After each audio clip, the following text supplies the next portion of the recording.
Hello， 大家好，我哋今日嚟到呢個單位就係一個300幾尺嘅單位嚟嘅。呢個單位我哋啱啱完工，我哋就係間咗3間房嘅。好，睇一睇入門口位置先啦。嗱，睇翻入門口位置呢度先，我哋呢度嘅話就係用咗一個到頂嘅鞋櫃嚟間房嘅。好，睇完呢個大嘅櫃，我哋依家睇一睇個主人房啦。嗱，睇一睇個主人房先。主人房呢度嘅話，我哋就係做咗個5尺嘅地台床。睇翻喺呢邊先，呢邊就係一個衣櫃嚟間房嘅。睇翻呢個位置，呢個位我哋都係做咗一個小小嘅梳妝台。好，睇翻我哋出邊衣櫃嘅後邊，我哋就係一個電視櫃嚟嘅。依家行出嚟睇一睇先。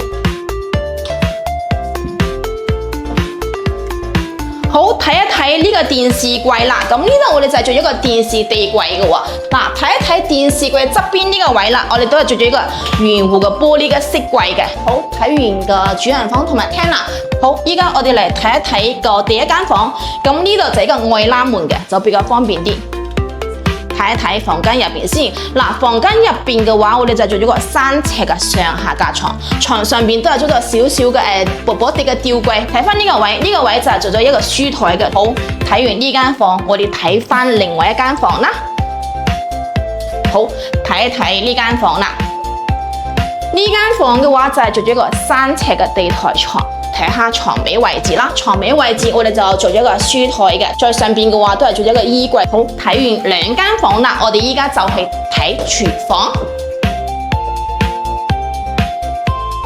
嗱，廚房呢個位置我哋都係做咗一個吊櫃嘅，呢度就係廚房啦。廚房我哋都係做咗一個 L 型嘅櫥櫃嘅。好，睇完個廚房，我哋睇翻個廁所。咁呢個廁所我哋都係做咗一個呢個就係一個 PD 門嚟嘅。好，我哋睇睇個洗手間先，睇翻呢個位，呢個位置就係做咗個 L 型嘅浴室櫃。嗱，呢個位我哋都係做咗一個浴屏，咁呢個就係一個磨砂嘅浴屏嚟嘅。好，呢個單位我哋都係做咗裝修連家私一條龍，咁成個工程大概我哋都係用咗2個嚟月嘅時間。咁嚟緊有收路嘅，好似裕興苑啦，同埋錦柏苑，我哋都要好多呢啲單位嘅。咁到時有中意呢啲設計嘅，就可以快啲揾我哋啦。